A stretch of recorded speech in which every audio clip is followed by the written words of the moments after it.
Okay, welcome to the Shem of Kollel here in Spot, Israel. Today, I'm editing this book on the Baal Shem Tov, and it's very interesting because one of the headings, one of the subjects of this book is turning bad to good. Now, there's a lot of topics in the Baal Shem Tov, and there's a general theme in a way, which is kind of, the Rebbe actually said that this is kind of the biggest thing that's brought down in Kodesh. If you could see the good and the bad will turn to good. Now, one of the basic ideas of reality, and it's a little bit hard to understand, it's very important to understand.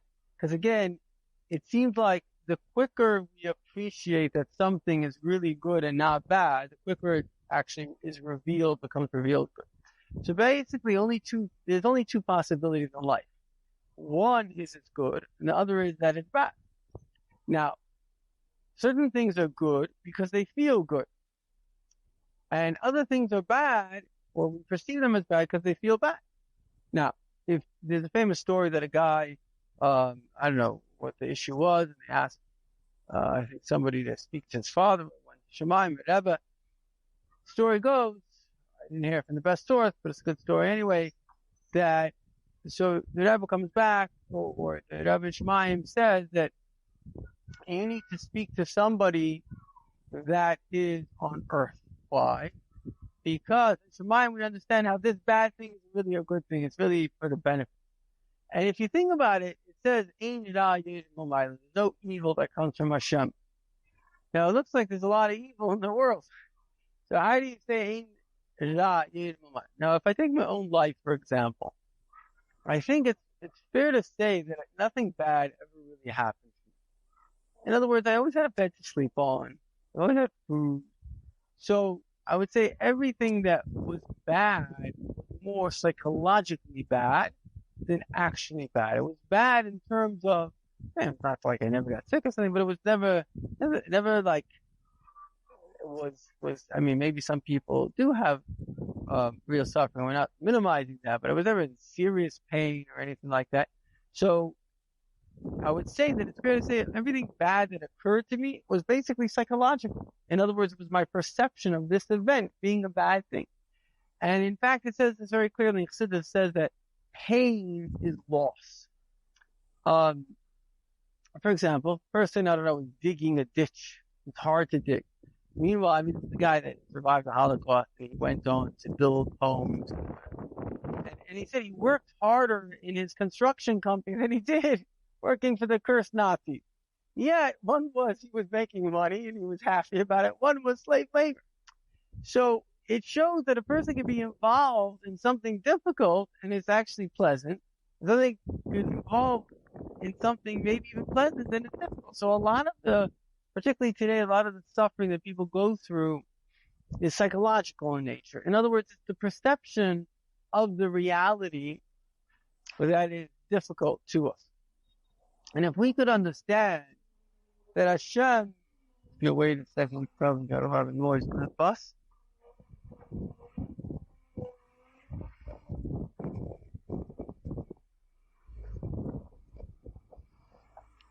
We can understand that Hashem basically only has two modalities of reality.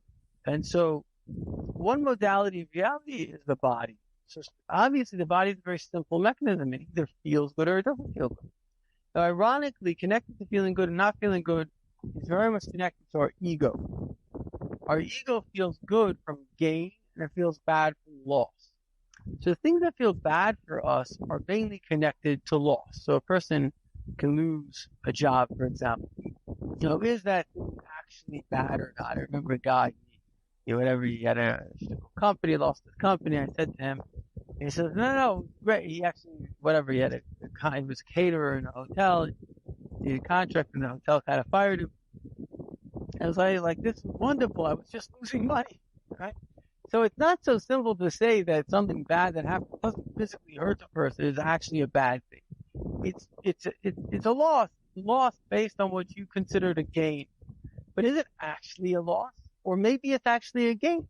right? There's a famous story that there was a Rari, very, very wealthy, in these forests, and he went to the Rebbe shop. Should he sell the forest?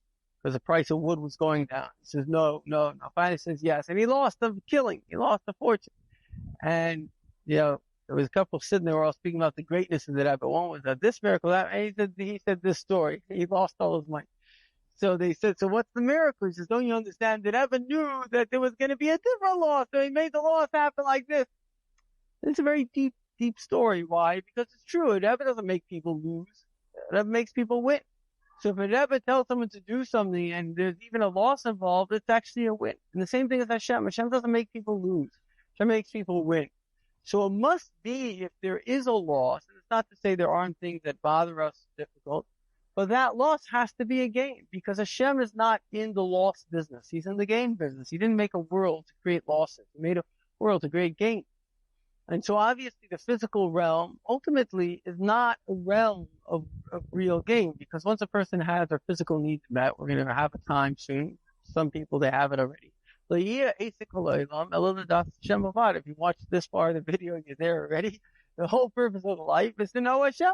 That's the only purpose of. In other words, you've gone through this reality enough to know that there's nothing in this world that's going to make you happy, because it can't make you happy. It's just physical. So then if you say that, okay, so the spiritual realm is what's going to make me happy. So a person has to be a little bit discerning, which is obviously Hashem knows the spiritual realm a little bit better than you know the spiritual realm. And so what's going on in your life then is, if it's not a physical kind of a loss, it's a spiritual situation. Often we feel spiritually lost, something happened and spiritually doesn't seem right. But this is I have a friend, Niam Wagner, a very bright guy. He says he finds that when you tell a balabas, a wealthy person, he says, leave your spirituality to God. He can handle that. He says, leave your finances to God. He can, because that's his whole world, making money or doing finance. Tell a religious man, leave your wealth to God. He's like, I can handle that. Leave your spirituality. No. Why are you so in charge of your spiritual life? So you're the big genius of spirituality. This guy, Rabbi Ben Zion Shem Tov B'Chassi, once wrote to Rebbe, and he said to Rebbe that he's upset because the Rebbe introduced the idea of shlichus and reaching out to fellow Jews. He was good at it. It was in France at that time, and he was not successful.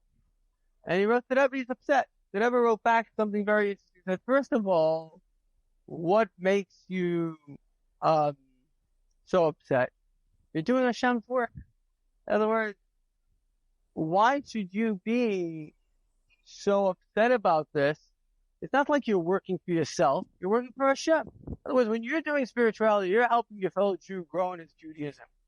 You're here not for your own ego. You're here for Hashem's story. Like Shmuel Hanavi was upset with the Jewish people. The Jewish people, they wanted a king. So he felt they rejected him. So Hashem said, they didn't reject you. They rejected me. And Hashem said, give them a king. In other words, everything that's going on in this world is part of a process whereby, now, of course, it's our job to help a fellow Jew, but ultimately, Hashem is running the show. So everybody's going to come to tshuva. It's not even a question. But Hashem wants. I have an uncle whose son, kind of left the derech for a while. And I said to him, leave him alone. Meaning, he has it, right now, he has to be off the derech. There's a time that Hashem's going to bring him back, and I was 100% right.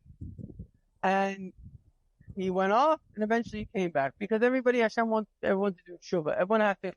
So it doesn't take away your responsibility from encouraging a person, but it also doesn't mean that you are the one that is in charge if this person's going to keep kosher or not. It's not your business if he's keep kosher. It's your business to try to help. Whether he's going to do it or not, it's Hashem's business. Hashem is in charge of that. And so, like it said, Loya, you're not, and the truth is, even in our own self, it's not your business if you succeed in having a good davening, having a good learning. You're not in charge of success.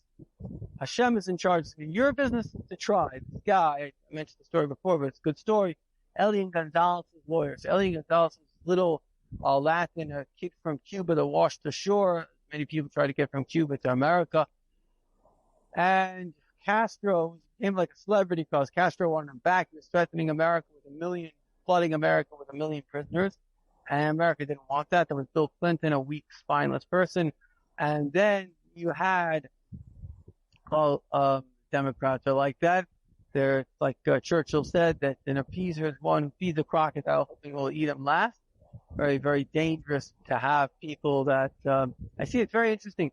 When people feel danger, they vote the Republicans.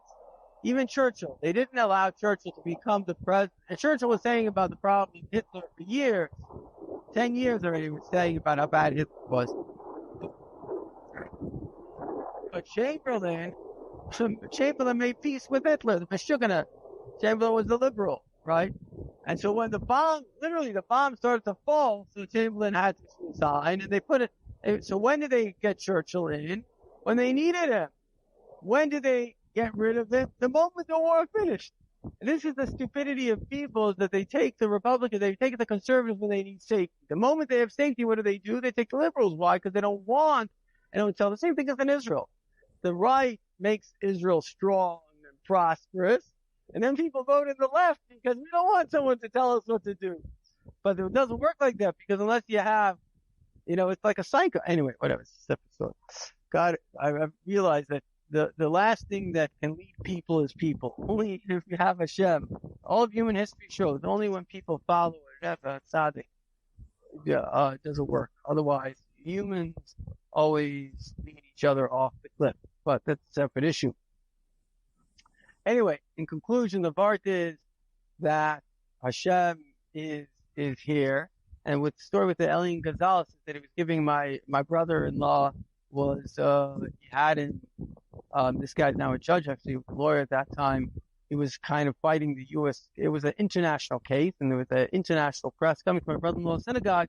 And the big thing, Elian Gonzalez, the lawyer, is going to speak how he became a religious Jew the night before his big case in court. International press is there just to ask him questions about this case the night before his biggest case probably in his life. And so I asked brother-in-law, how does a person have the presence of mind to give a lecture about how he became a religious Jew the night before probably his biggest case in international press? So he said that before he was religious, he would always panic about his case. And he realized Hashem already decided if you're going to win or lose. Your job is to do your best. It's a very good line. Everything in life, you don't choose success. Hashem chooses success. Your job is to choose effort. And that is one of the most important ideas in life. So a person can't beat themselves up if they lost money, even if they lost a religious thing. And even if they gained it, you can't say, oh, I'm such a success again. No, everything is from Hashem. Our job in life is to take a lesson from everything that happened and to try, keep on trying, never let something get you down. And just to conclude with a part from the Baal Shem Tov, he says, very beautiful part. He says, like, the Torah was given on Har Sinai, Mount Sinai. So Har is a mountain, it's like arrogant. Sinai is like low. Sinai is like a desert. So the point is that a person sees himself getting too arrogant, they have to go into Sinai, make themselves lower. And that's the secret of the Hara Aduma. And they would mix the largest tree with the smallest grass. Because if you see yourself going too high, and it was like fire and water, you see yourself going too high, you have to quench yourself a little bit. But also, if you see yourself going too low, you have to pick yourself up. And it's one of the most important psychological tricks in the universe, which the person has to be in between high and low, right? Manic depressive is a problem. What is manic? Ultimately, the person feels high, and they lose touch with reality. They think, I can do anything, I'm God, whatever, I'm just invincible, whatever. Like children often have this, like, high. But also too low is not good. The person can think, oh, that's it, I'm a failure. No. Whenever you have a person has to know their emotional structure. Am I too high? Am I too low?